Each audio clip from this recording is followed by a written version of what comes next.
Hi, and welcome to the show. Subscribe at kevinmd.com/podcast and get CME for this episode by clicking on the CME link in the show notes. Today, we welcome back Alice Lee. She's an emergency physician, and today's Kevin MD article is Lung Cancer in Asian American Women. Don't be a statistic. Alice, welcome back to the show. Well, thank you, Kevin. Such an honor to be back on your show. So Alice has been on in the past. Go to kevinmd.com/podcast, search her name to hear her story and prior episode. But today, let's jump right into your most recent article, Lung Cancer in Asian American Women. Don't be a statistic. So tell us what this one is about. Well, this one actually is to present very exciting preliminary results for one of the FAN studies. So just as a brief background, in 2021, I was diagnosed with non-small cell lung cancer, which was entirely a shock for me as I've never smoked. And I talk about my history very briefly in this new article. But what I wanted to do this year for the AA-NHPI Heritage Month was to make people aware, especially the medical community, of some very exciting preliminary results from the FAN study. Primary investigator is Dr. Elaine Shum out of NYU Langone. And last year at the American Society of Clinical Oncology, she presented preliminary data and results from her study. Now, again, with a little bit of background, I think that'll be important so that you understand the significance of this. Two major studies that are important to talk about just briefly. Currently, the U.S. Preventive Services Task Force only recommends low-dose CT scan screening for smokers or previous smokers between the age of maybe 50 to 80. Now, this recommendation is really based on one study that was conducted nearly 20 years ago, actually. It was published in 2011, but the study subject enrollment was 2002 through 2004. It's a pretty big study. It was maybe 54,000 smokers or so and ex-smokers. And what they found with that study was that they had a detection rate of cancer of 1.1 with the screening low-dose CT. Okay, so based on that study, the U.S. Preventive Service Task Force recommends the screening for the smokers. Now, another study that's really pertinent here is that there's a study out of Taiwan called TALENT, and it's basically a Taiwan lung cancer screening for never smoker trial. Now, this was conducted just recently, February 2015 through July of 2019, so very recent. Their enrollees were about 12,000 non-smokers between the age of 55 to 75. And their invasive adenocarcinoma lung cancer detection was 1.52. The pertinence is this: Dr. Elaine Shum and her team enrolled 200 Asian American female non-smokers between the age of 40 to 70 in her study, which is a female Asian non-smoker study out of NYU Langone. Their adenocarcinoma detection rate was 1.52. So pretty much the same as the TALENT study out of Taiwan, but even better than the national lung screening trial that the U.S. Preventive Services Task Force recommendation is based on, right? So the FAN study with preliminary results, the author's conclusion was that the low-dose CT screening for Asian American female non-smoker is quite feasible. So that is very, very exciting because we all want to practice evidence-based medicine, right? I mean, that is just really what we're chasing after. And Dr. Elaine Shum and her team, to their credit, is really chasing down data and support to change recommendations. Because right now, if you're a non-smoker and you're worried about cancer, you have a cough, or you have some pleuritic chest pain, that screening is not going to get paid for, right? So that's a disincentive for women at risk. And as I've talked about multiple times, including a previous podcast with you, Kevin, I wasn't even aware. I'm a physician. And when I was diagnosed with lung cancer, I was shocked. I wasn't aware that 10 to 20% of lung cancers were in non-smokers. And what's very peculiar, very pertinent to us, Asian American, Native Hawaiian, Pacific Islanders, is that more than 50% of us that have lung cancer are non-smokers. What's really peculiar is that the Chinese American female non-smoker with lung cancer, which is me, 90% of us are non-smokers. Mm-hmm. Studies going on in Asia as well as here, we still don't know why, but it's a very peculiar cohort of patients that have lung cancer. And so I've been trying to make people more and more aware of that. In any event, this preliminary study result is very exciting because we're pushing towards justification, if you will, or the feasibility of the US Preventive Services Task Force recommending screening routinely for the non-smokers, right? Tell us what kind of studies we have in terms of this cohort. And you talked about this in your last podcast when you told your story, but in terms of this being a increasing risk factor, the Asian American female non-smokers for lung cancer, just summarize the data that we have revealing that this could be a demographic that is going to be more prone to lung cancer. Right. So there's a lot of questions that are not answered. We don't really know. We just know that there's more and more lung cancers being discovered in non-smokers. And I don't really know if that's because we're paying attention to it, or is there some environmental factors or other factors that is contributing to this sort of increasing, if you will, incidence of non-smokers, Asian non-smokers having lung cancer. So the data is mostly from Asia. We have some studies where you're looking at major health systems in California. That is the basis of some of the statistics I cite, such as if you look at all Asians in all lung cancers in Asia, 60 to 80% are actually non-smokers. If you look at all lung cancers here in the United States, 10 to 20% are non-smokers. But the studies that we're getting out of California, these are statistical evaluations, if you will.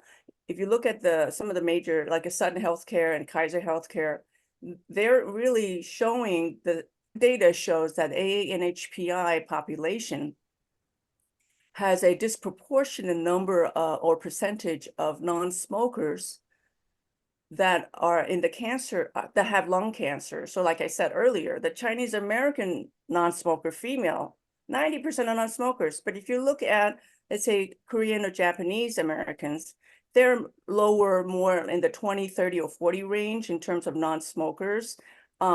So we don't know, again, whether it's genetic, whether it's the environment, whether it's exposures, cooking oils. So that's why the studies are ongoing. Now, I do want to highlight two studies that are ongoing currently. I've talked about Elaine Shum's studies, which study in NYU. There's another study that's prominent, ongoing. It's also called FAN, Female Asian Non-Smoker Study. Now that's out of UCSF. Dr. Gomez is the primary investigator there. That study, it has just extended to Sacramento, to include Sacramento. So I would strongly encourage any of you living in Northern California to look into that study. It's the FANS, F-A-N-S, out of UCSF. That reminds me, actually, I was in touch with Dr. Shum, and she is involved currently with trying to increase screening of non-smokers to all ethnicities, Mm-hmm. not just female Asians, but to all ethnicities. And that is a process of getting grants and funding and all that. But she's working collaboratively with others, trying to push that agenda through so that we can be more and more aware or pick up non-smokers with lung cancer earlier on. It's important because most lung cancers in non-smokers are picked up in late stage. Mm-hmm. I was so blessed because I was picked up at stage 1, just no spreading into the lymph nodes. I didn't have to go through chemotherapy. I had a curative lung resection. Oh, I had a curative right upper lobe resection. And then I've been taking a targeted therapy, Tagrisso, and I should be finishing that up this summer, which is 3 full years. Yay. And so if we can get authorization or official recommendation for early screening for lung cancer in those non-smokers, then we can pick up the lung cancer early on, like it happened with me, and then have much higher chance of survival from such a devastating disease. I am reminded all the time of the devastation I was spared because I see patients with lung cancer, different stages, and on social media. So Mhm. I'm extremely, extremely grateful. So, for those listening to you now, and if they're concerned about potential lung cancer and they're a non-smoker, what kind of symptoms should they be on the lookout for? And I know the whole point of screening is that you don't necessarily have to have symptoms, but if they're going to their primary care doctor, are there anything that they should be on the lookout for that may tip them off to say, hey, I need a chest x-ray or a low dose CT scan potentially for lung cancer after hearing your story? Oh, yeah, that's a fantastic question. So patients that are having persistent coughs. Now, there's different reasons for persistent cough. For me, I had a cough for 8 months, and just like any other doctor, I'm kind of the worst patient in the world, but Hmm. I just kind of blew it off thinking it was nothing serious. But if you have a persistent cough, you or your patient have persistent cough, if you have pleuritic pain, something that hurts with breathing and it's persistent, constant for, weeks of it. If you're having more and more short of breath compared to normal, sort of unexplained shortness of breath, if you become very, very weak, unexpectedly, all of a sudden you have lost your appetite. So these are some concerning symptoms that your primary care doctor might trigger them to think about, well, this could be something serious. Now, other things such as family history of lung cancer, either first degree family or more distant, that could possibly increase your chance of having lung cancer. If you look at the Talent study, they had listed one of the criteria for enrollees in the Talent study out of Taiwan was if you had a family history of lung cancer. So if you personally have a family history of lung cancer, I think that would also increase your primary care's concern over possibility of your symptom being related to lung cancer. So I think that those are the primary symptoms I would worry about, I think. Now, you've been such a passionate advocate to screen for lung cancer in non-smokers. Do you experience any pushback and maybe talk about some of the obstacles that you see to widen the population for lung cancer screening? I think that's a very good question. Now, I have been passionate and trying to bring awareness to different avenues, one of which is through you. And I appreciate you responding when I suggested my story to bring people's attention to that. So one of the things I have done to bring awareness is to speak at the APAMSA chapter at the University of Arizona Hmm. College of Medicine, where I am an assistant clinical professor. So the APAMSA chapter at U of A has usually an event at the end of the year, typically. So I've given a lecture to the students there, the medical students, usually MS1s and MS2s, to bring awareness to them with regard to this particular issue. And I bring my own story to it, and I think people really appreciate it. I have put my lectures on my website, my YouTube educational website, which is easy to find if you go to YouTube, and it's at Alice Lee MD, YouTube at Alice Lee MD, and I put my lectures on there. And then I've been in touch with some people to see if I can get a little TV spot locally that I can bring attention to the local community. I live in Arizona. We have a very small percentage of ANHPI population. It's really only about 4%. Hmm. It's hard to connect with people. Some of the medical students are thinking of some projects that we can work on, but that so far, I mean, so far I have really appreciated it. I have really not had any pushback. It's just difficulty connecting with resources as we still are a small percentage of the country in Hmm. terms of population. And this is a very small, unique health disparity, if you will. So I'm doing my best to try to bring awareness. We're talking to Alice Lee. She's an emergency physician. Today's Kevin MD article is Lung Cancer in Asian American Women. Don't be a statistic. As always, Alice, will end with some of your take home messages that you want to leave with the Kevin MD audience. Kevin, I do have just really two simple take-home messages. Number one, as physicians, providers, as the public, We have to completely forget the whole idea that you can't get lung cancer if you're not a smoker. Okay, that's just out the door. We have to realize that if you're a non-smoker, you are still at risk for lung cancer.